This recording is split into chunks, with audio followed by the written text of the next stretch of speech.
हब्बुल mist 93, न्यूबा, हमदर्द laboratory के दोनों कामयाब तरीन प्रोडक्ट हैं। जो चीज अच्छी है उसकी तारीफ करनी चाहिए।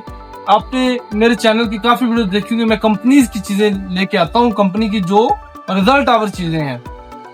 कुछ चीजें हैं जो मुझे एतबार है हमदर्द लेबोरेटरी पे, कुछ दूसरी अदर कंपनीज हैं। ये निजाम तलीद के लिए बहुत बेहतरीन मेडिसिन है, जिनका इंतशार सही तरीके से नहीं आता, टाइमिंग ना होने के बराबर है। ये मस्टिब्यूशन कर करके बेड़ा गर्क कर रही है।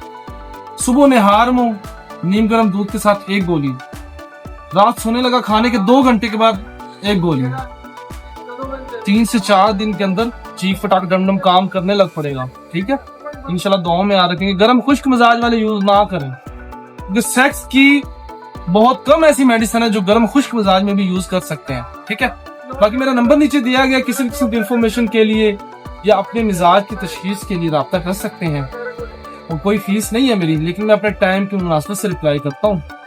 इसी वीडियो के साथ इजाजत दे, दुआओं में याद रखिएगा। टेक केयर, अल्लाह।